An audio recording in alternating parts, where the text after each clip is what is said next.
So much has happened in the past year that compels all of us to think about the plight of black men. The notion of the crisis of the black male may have seemed dated several years ago. Yet the killing of George Floyd, against the backdrop of so many other tragedies that black men have faced, has brought that notion back to life. That such men are in a state of crisis now seems obvious to many. Whether you are a black male or not, the events of the past year have put such men on everyone's mind. Nearly everyone can claim right now to know something about the troubles affecting black men in America. It is most certainly known to everyone that black men have problems with the police, or perhaps that the police and other law enforcement entities have extreme problems with them. Some have determined that the police and other representatives of law enforcement entities are the source of the problem. Others fully believe that the root of the issue is that black men are at fault for why the police respond to them as they do. Aside from the traumatic encounters with the police, much else is known to constitute the troubles that black men have. First, there is certainty that black men struggle in the world of work. This sentiment endures whether one believes their struggle is largely due to their own fault or due to circumstances and conditions beyond their control. There is also certainty that such men struggle with fatherhood and family relations. Whether one believes that situation is due to their own deliberate actions or is due to external circumstances, the public understanding is that economically challenged black men who do not reside with their children, nor always have consistent and durable relationships with the mothers of those children, have a harder time with maintaining the traditional obligations and expectations of fatherhood. As you hear me, you may be thinking that much of what is knowable about the situation of black men applies to black women as well. I accept that claim. However, I focus on the particular case of black men because their problems also include the unique response that many other Americans have to them.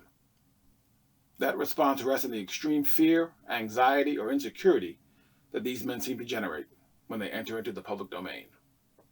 Their problem, a compilation of what they have experienced, along with the perceptions maintained in the public imagination about them, constitutes the particular condition of black men in America.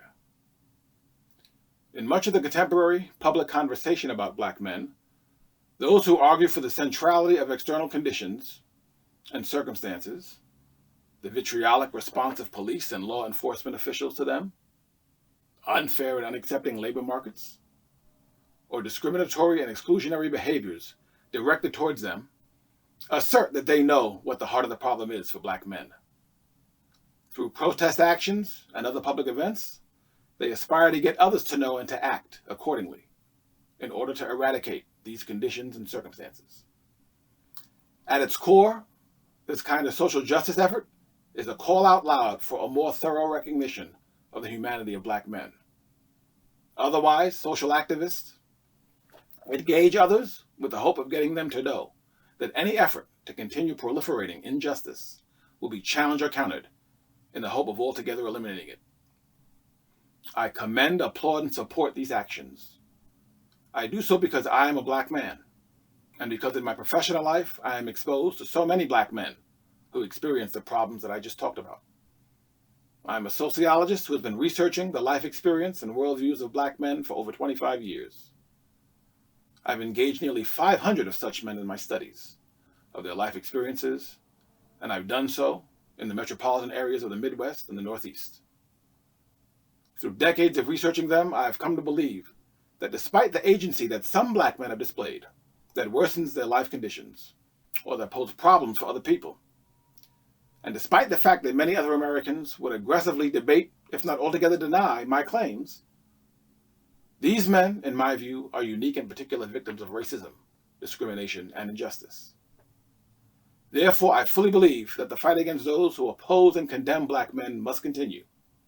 Yet, as I think about the project of unknowing and its pertinence to the situation of black men in America, I maintain that there is also important work to do for those who already recognize black men as victims of injustice. It also is important work for those who simply seek more information or more understanding about them in order to make up their minds about where they stand. The work to do for those in both groups begins with a commitment to unknowing. What they must unknow is centered in a durable cultural orientation in America that is taken towards black men. In fact, it is one that many Americans maintain about the socioeconomically disadvantaged more generally. That is the belief that such people are hindered in their capacity to grasp the complexity of their social realities. In regard to black men, this involves sustained perceptions of them as not fully understanding of how to engage work opportunities, or more constructive family relations, or more positive social relations in their communities. Too many Americans maintain the understanding that these men just do not know what to do to make their lives better, that they require public intervention in order to know how to think and what to do about their lives. Ultimately, the concern is that they are unable to effectively engage social citizenship in America. Too often, this is validated by proliferating the image of socioeconomically challenged black men as hostile, aggressive, and rejecting of so-called mainstream society. This portrait of struggling black men in America is powerful. Unfortunately, too often, it is most of what we know about these men, even if we are sensitive to their plight. I know there are many angry black men in America. I know there are many who struggle to understand certain aspects of the modern world of work, or what it takes to be an effective father, especially if they grew up in a household that lacked the presence of one. I have studied these kinds of men for years. However, I also know that there are very many socioeconomically challenged black men who offer elaborate arguments about why the world of work does not work for them, especially if they are trying to feed and support their children or other loved ones. I also know that there are many black men who are remarkably skilled at serving as fathers, especially if they have to do so across more than one household, because they have to interact with more than one past or current partner who are the mothers of their children. I also know that rather than being impulsive and imprudent, there are many who are calculating and conscientious about the choices they make in their lives, even if such choices come with great risk to their personal health and well-being. For instance, I think about men who have revealed to me why they choose to sell drugs or pursue illicit activities. In my interviewing with these men, I learned that it's not always because they thought they found a quick ticket to wealth and prosperity, but simply because they found access to some form of economic stability and the means to merely survive. Other black men have shared with me their feelings of vulnerability in their residential communities and in American society more generally, for no other reason that they are black men. The very kinds of men who, when out and about in the public, strike fear in the hearts of other people. Yet, some of these black men are often fearful of these people, or at least very careful about how they interact, or even determined to acknowledge those other people when out in the public. They have talked to me about feeling vulnerable because they know what kinds of consequences can come to black men who are deemed by others to be a problem, if for no other reason than that they are occupying what should be shared public space. Black men are too often presumed to be disinterested in politics and civic affairs. However, I have found that many are deeply expressive about such matters. In social spaces that are comfortable for them, barbershops, and community institutions, they comment about how much they feel uninvited to or unrecognized in formal political arenas. Hence, many choose not to vote or to participate in formal political spheres. In their exchanges with me, however, they demonstrate a keen sense of things political. All of this insight calls for better understanding by others of the depths and degree of reflexive thinking that black men experience. The work for the rest of America, then, especially that part of America that is sensitive to the plight of black men, is to commit to unknowing. This commitment involves embracing a certain kind of humility. It is a commitment to thinking that black men are not just victims.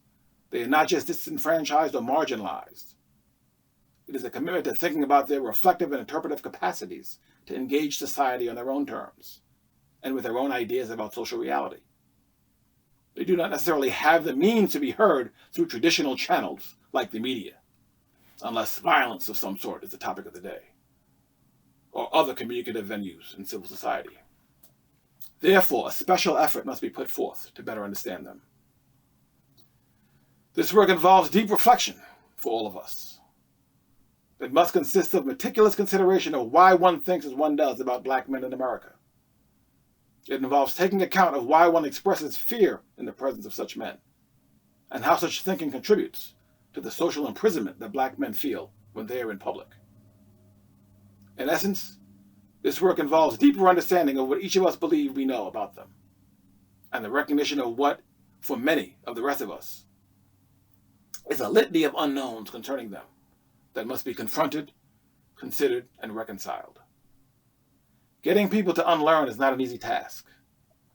In a world of vastly increasing information, indeed access to information, many Americans believe that knowledge, at least social knowledge, is much more accessible than it ever has been.